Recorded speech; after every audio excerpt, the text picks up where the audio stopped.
Real, boy. One of them. And I do that to you. I do it to you. To you. Do it. I do it to you. Yo. You better get this, cause you ain't gonna come on. Yeah, you ain't doing. What you doing? Everything. Yeah. Here in Arlington, and a halftime show with currently. Always felt like my vision being bigger than a bigger picture. Not gonna lie to y'all. Not going to lie to y'all. God has answered our prayers.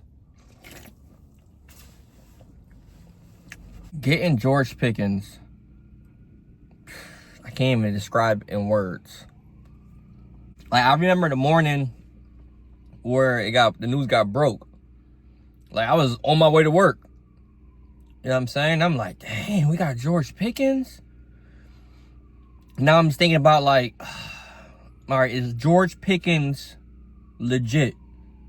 Is he like that? Because in the back of my mind, I'm just thinking about last year, and he had, like, what, 900 yards?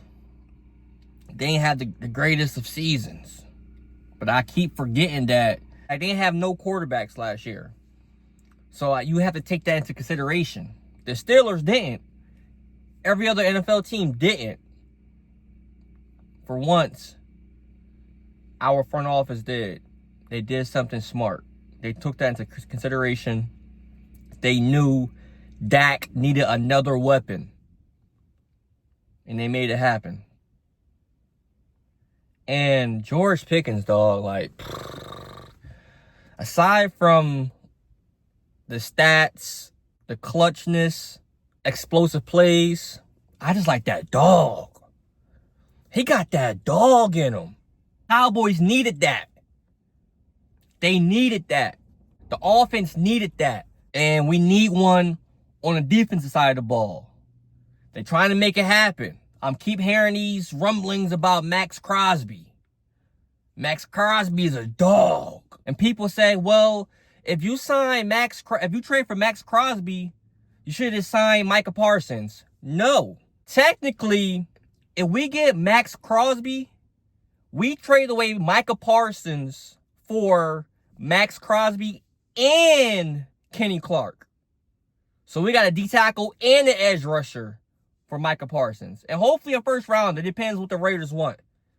Hopefully they, you know what I'm saying, just take this one first rounder, maybe a third rounder, who will give you Sam Williams. You know what I'm saying? You could take Tolbert because I want Ryan Flournoy some more snaps. That being said, after dropping those two bad losses to the Bears and the Panthers, I'm just keep thinking to myself, like, is it too late? Are we getting CeeDee Lamb back this past week? Turn things around. So now I'm just thinking to myself, is it too late? Because those are two games we weren't supposed to lose. We couldn't afford to lose. Right? I know we didn't have our reinforcement in CeeDee Lamb. But we couldn't lose those games, and we did. So let's look at the schedule and see if we got a shot to turn things around and get into the playoffs. Right? So right now, we currently sit 3-3-1. We got the Broncos. I think we beat the Broncos. They already beat one of our division teams in the Eagles, right? They squeezed by the Giants. I think we got that. It might be a tough game, but the fact that they already beat a team that they weren't supposed to in our division and squeezed by the Giants, I think we got that. So that's 4-3-1. If you disagree with any of these thoughts, opinions, go ahead and comment below what you think. And we got the Cardinals. We better not lose the Cardinals. I know we always drop a game to the Cardinals when we're not supposed to. You know what I'm saying? Like Kyler Murray has our number. Even that 1 year, I think, was it Jacoby Brissett? No, it was Dobbs. Dobbs was the quarterback. Killed us. Nah, not anymore.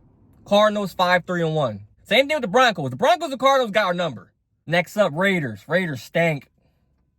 I keep seeing on Twitter that the Raiders should have drafted an offensive tackle instead of Ashton Genty. You know what I'm saying? Everybody wanted to get Ashton Genty because the Cowboys were getting ready to draft him. They stink 6-3-1. That's definitely a dub.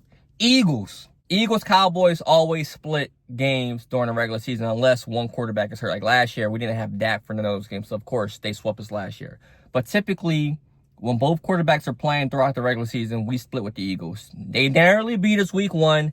We're home. We get our lick back. 7-3-1.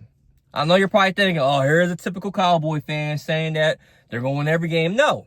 We have the Chiefs. I got the Chiefs winning against us. 7-4-1. No explanation needed. The Lions, as bad as I want to beat the Lions, I feel like the Lions got us. We'll see them in the playoffs, though. We might see them in the conference championship. I give the Lions a dub. So we dropped 2 straight. So now we're 7-5-1. Vikings, we got the Vikings. We got the Vikings. Sam Darnold, we need payback on Sam Darnold when he's with the Jets and beat us that one game. And I was like, what? We just lost to the Jets? And this was like the week after the week prior to him saying he saw a ghost out there. Yeah, we need that. Vikings, that's a dub. So we get back on the winning board, 8-5-1. Chargers. This is a game where I'm kind of nervous about because our secondary is trash. Right? And Justin Herbert is known for throwing a lot of yards. But I forgot. We got Maxx Crosby by this time. Even though he doesn't play in the secondary, but we're going to get to the quarterback. Chargers, that's a dub. It could go either way. I'm going dub. I won't be mad if you gave us a loss. 9-5-1. Then we got the Commanders. I think we'll beat the Commanders again. You know, it's tough. I think we beat the Commanders again. That's 10-5-1. Giants, I'm not worried about no Giants. That's 11-5-1. So, I think at best, we'll go 11-5-1. At worst, I'll say 9-7-1. Regardless, I think both records gets us in the playoffs. If we were 9-8, but the fact that we tied that one game, I think 9-7-1, which I think is worst case scenario, still squeezes in a wild card spot, hopefully. But, you know, like I said, I think at best 11-5-1. Comment below your thoughts. George Pickens, keep doing your thing. Jerry Jones, please resign this man before the season ends. And also trade for Maxx Crosby. Until next time.